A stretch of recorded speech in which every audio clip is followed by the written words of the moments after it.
Que Napoleão Bonaparte causou na Europa, todo mundo sabe, mas o que pouca gente sabe é o que aconteceu com os irmãos dele após sua queda em 1815. Senhoras e senhores, bem-vindos ao canal Story Tour. Eu sou o professor Danilo e hoje vamos destrinchar a história dos irmãos de Napoleão Bonaparte. Mas antes de irmos para o vídeo, deixa eu dar um recadinho importante para você. O recado é para você considerar ser um membro do Story Tour Flix, que é o clube de membros aqui do YouTube. Por um preço de uma paçoca você se torna membro e ganha vídeos exclusivos semanalmente. Se você se tornar membro hoje, já tem uma porrada de vídeo exclusivo aí para você assistir. Outro recadinho é que você pode seguir lá no Instagram ou na Rede das Dancinhas, porque tem vídeo curto todo dia. Dito isso, bora pro vídeo.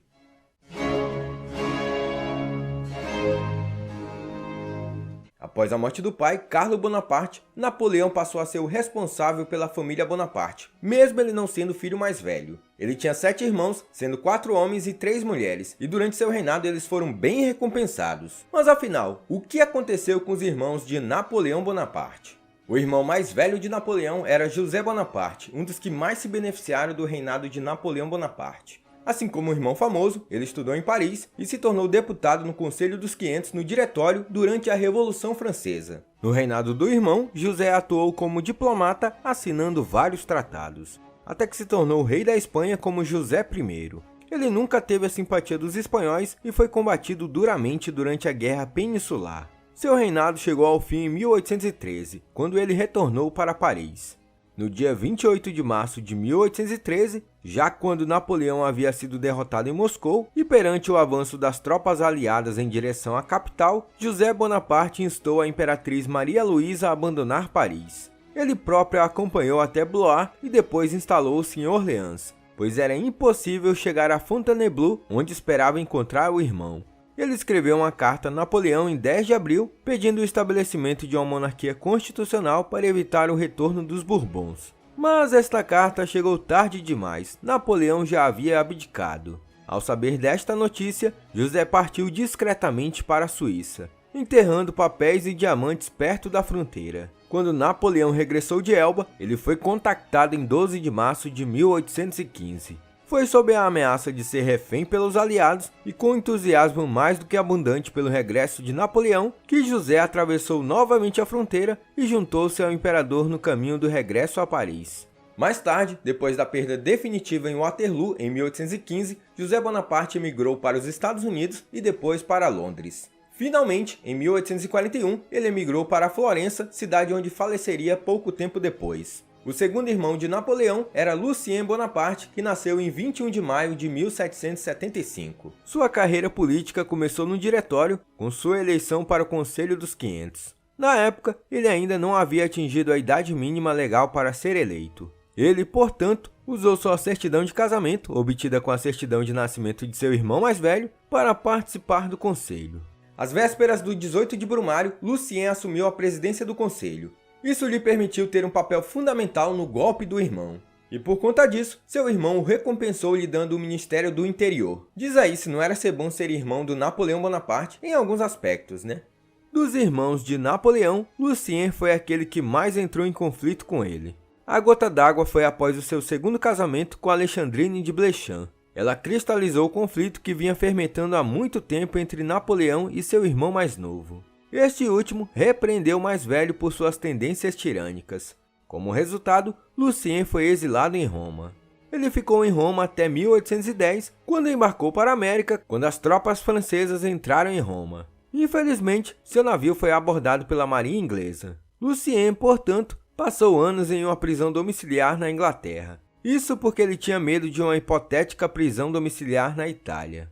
A queda de Napoleão em desgraça libertou Lucien deste exílio. E, em 21 de maio de 1814, ele estava a caminho de Roma. O Papa Pio VII, que acabara de regressar do cativeiro na França, desenvolveu uma amizade com o irmão de Napoleão mais de 10 anos antes, quando apoiou a Concordata de 1801.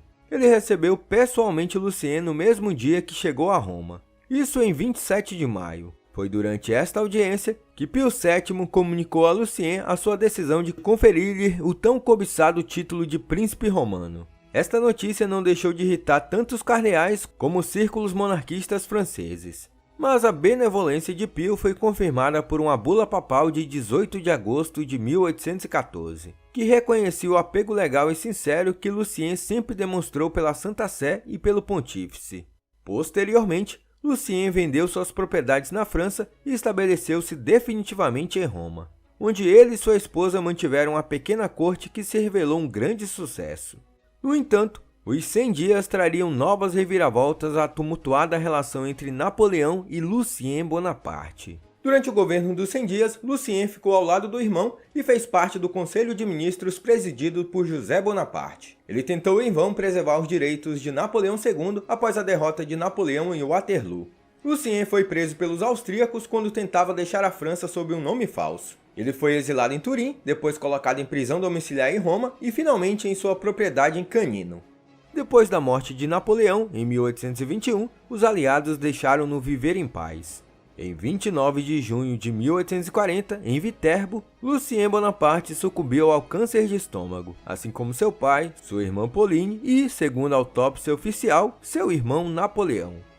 O terceiro irmão de Napoleão era Luís Napoleão Bonaparte, que nasceu em 2 de setembro de 1778. Ele também teve muitos benefícios durante o reinado de seu irmão, se tornando o rei da Holanda. Ou melhor, rei dos Países Baixos, e ele também foi pai de Napoleão III.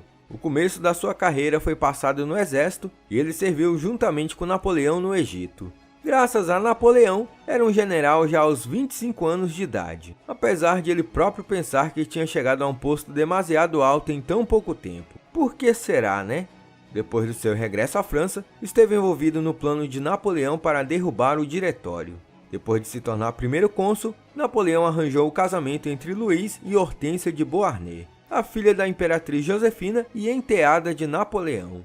Hortência, que não queria o casamento, foi persuadida pela mãe a casar com Luís pelo bem da família. Seu reinado na Holanda foi curto e repleto de controvérsias. Ele até tentou governar junto ao povo e aprendeu holandês, que é uma língua bem difícil. Mas ele dependia de duas coisas essenciais do irmão: o dinheiro e as tropas. Por conflitos com o irmão, ele foi destronado pelo próprio Napoleão Bonaparte em 1810. Depois do seu reino ter sido tomado, Luís permaneceu na Holanda por quase 3 anos e virou-se para a escrita e poesia.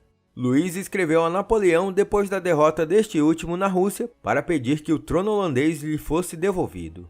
Previsivelmente, Napoleão recusou. Luís finalmente voltou para a França em 1813 e lá ficou até o resto de seus dias. Ele ainda conseguiu visitar a Holanda em 1840, onde foi saudado pelo povo. Depois da morte de José, em 1844, Luís passou a ser visto por bonapartistas como o imperador dos franceses por direito, apesar dele tomar pouca iniciativa para avançar nesse sentido. Seu filho que tomou essa causa para si. Luís morreu no dia 25 de julho de 1846. E o último irmão de Napoleão Bonaparte era Jérôme Bonaparte. O irmão mais novo de Napoleão se tornou rei da Westfália e marechal da França. Foi através de Jérôme que a linha Bonaparte se estendeu para os Estados Unidos. Seu filho mais velho, também chamado Jérôme, cresceu em Maryland com sua mãe americana. Devido à política de casamentos dinásticos de seu irmão, Jérôme teve que abandonar a primeira esposa. Jérôme também liderou tropas no Haiti para tentar restabelecer a escravidão, uma das grandes mazelas e críticas do reinado de Napoleão. Após anular seu primeiro casamento, Napoleão arranjou o casamento de Jérôme com a princesa Catarina de Württemberg, de quem Jérôme teria 3 filhos, e por conta desse casamento, ele foi feito rei da Westfália. Durante o seu curto reinado, de 1807 a 1813, Jérôme gastou enormes quantias de dinheiro na melhoria das ruas, parques e edifícios do seu reino, e especialmente na renovação do seu palácio. Além disso, os homens que ele nomeou para os altos cargos eram inaptos ou corruptos. Ele logo esgotou o tesouro de seu país e enfureceu Napoleão. Sua realização mais notável foi a então incomum concessão de direitos aos judeus da Westfália. Na campanha russa de 1812, Jérôme falhou na missão que lhe foi atribuída e foi devolvido a Kassel, a capital de seu reino. Em 1813, com a queda do regime napoleônico na Alemanha, Jérôme retornou à França. Ele comandou uma divisão da ala esquerda francesa em Waterloo e atacou com grande afinco. Com a segunda abdicação de Napoleão, Jérôme deixou a França, passando a maior parte dos seus anos de exílio na Itália. Ele retornou à França em 1847 E, após a ascensão de seu sobrinho como Napoleão III, tornou-se sucessivamente governador dos Inválides, marechal da França e presidente do Senado. Ele morreu em 24 de junho de 1860, aos 75 anos.